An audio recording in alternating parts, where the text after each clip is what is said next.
She appeared at my door, soaked from the rain, her eyes red and heavy with sorrow. "Please let me explain," she murmured, her voice unsteady.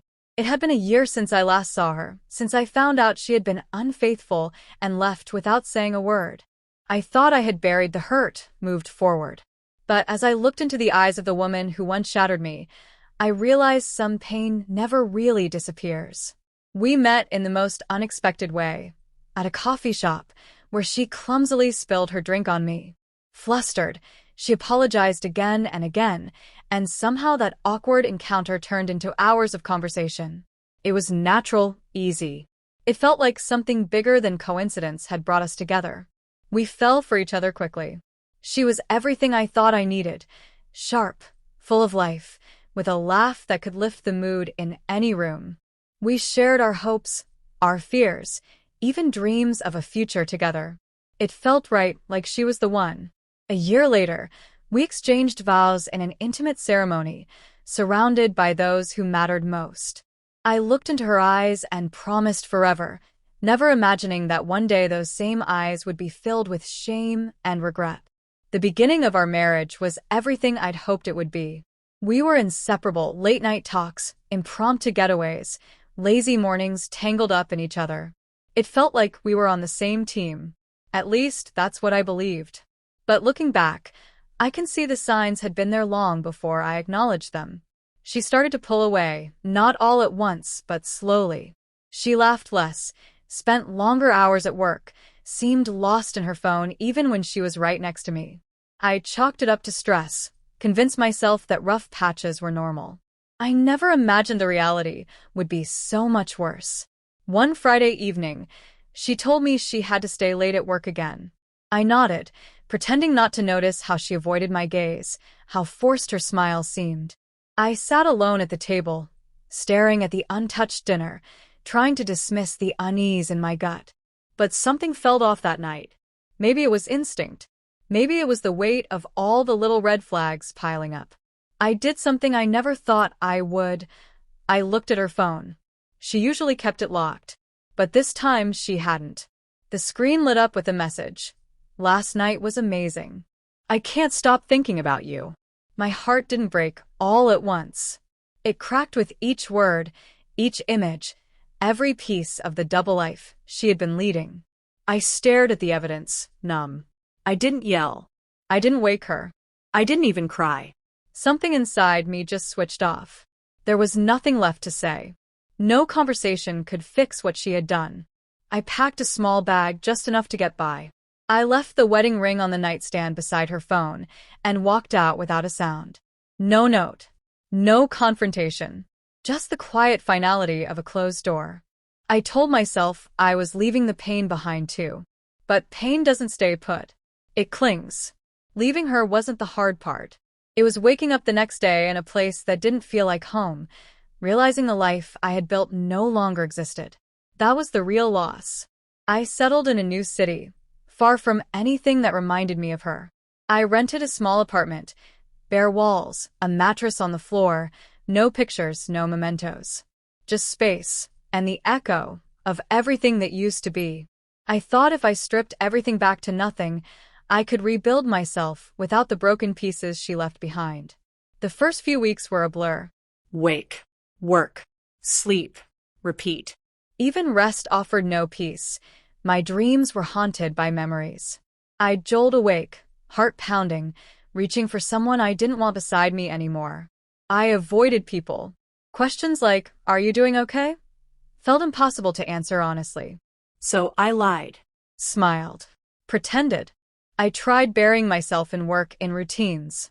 But grief has a way of slipping through the cracks. In quiet moments. In a song on the radio. In the way strangers held each other like nothing could ever come between them. Some days, I hated her for the betrayal, for the lies, for making me doubt everything, including myself. Other days, I blamed myself more, for missing the signs, for believing that love could be enough. I replayed everything in my mind, over and over. The excuses. The distance. The half-hearted kisses. How did I not see it? I went on a few dates, but nothing felt right.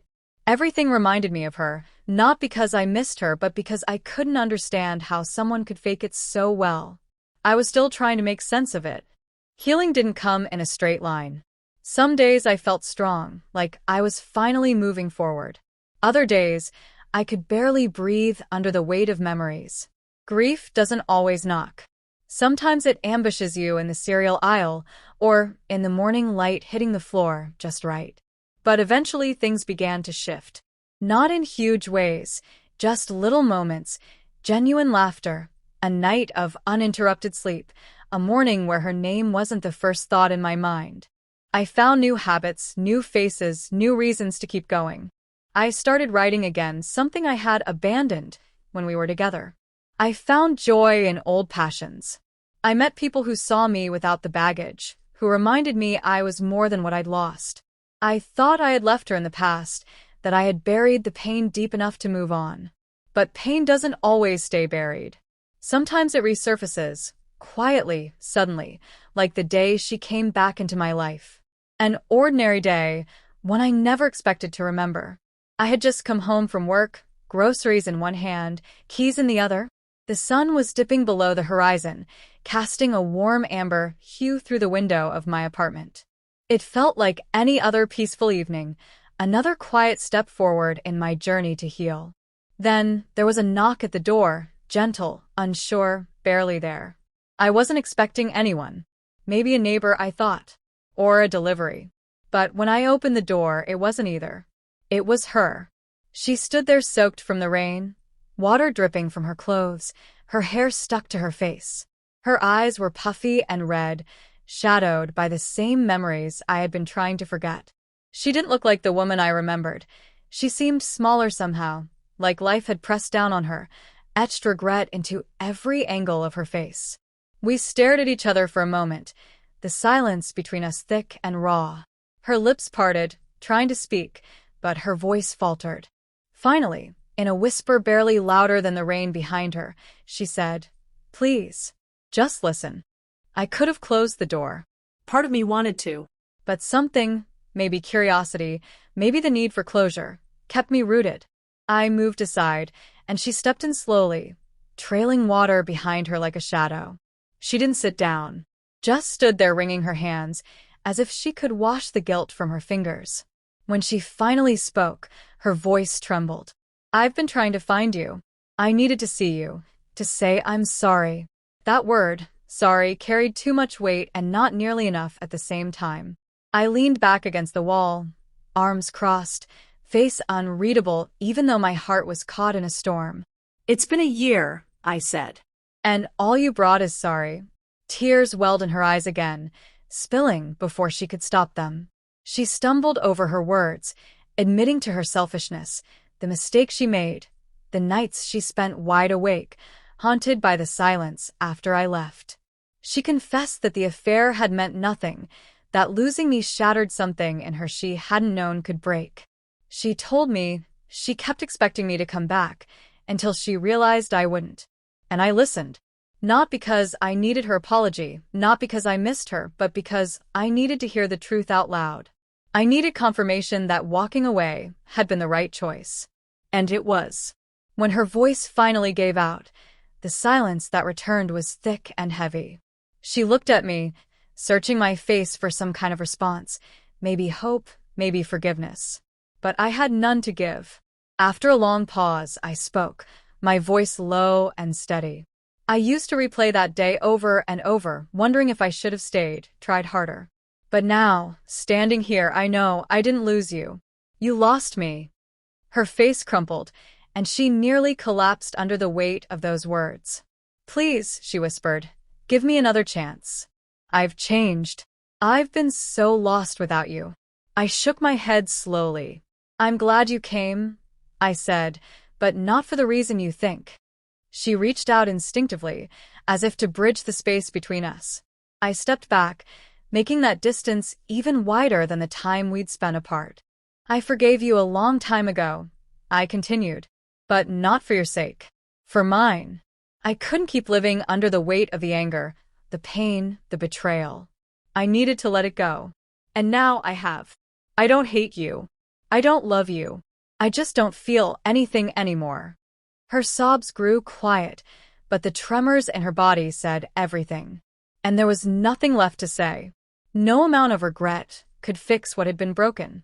No apology could rewind the clock.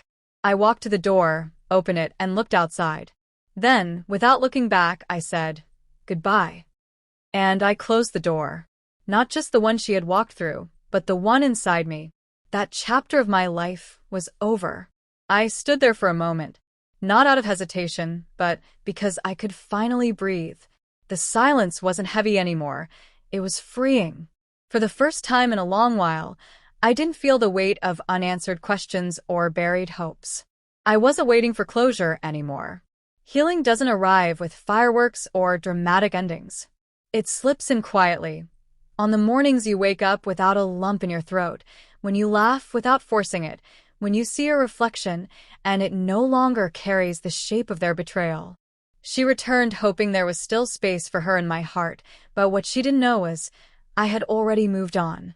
I'd packed up the sorrow and the memories and left them behind long before she ever found her way back.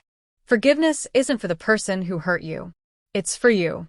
It's the decision to stop carrying the weight of someone else's actions. I didn't forgive her because she earned it. I forgave her because I needed peace. I needed freedom. I needed the chance to write a new story, one where she was just a lesson, not the whole plot. So, if you're still waiting for someone to give you closure, if you're waiting for them to make it right, stop. It doesn't come from them. It comes from within. It begins the moment you realize your worth isn't tied to their apology. And sometimes, the most powerful closure is simply standing tall, walking away, and saying, "That's enough."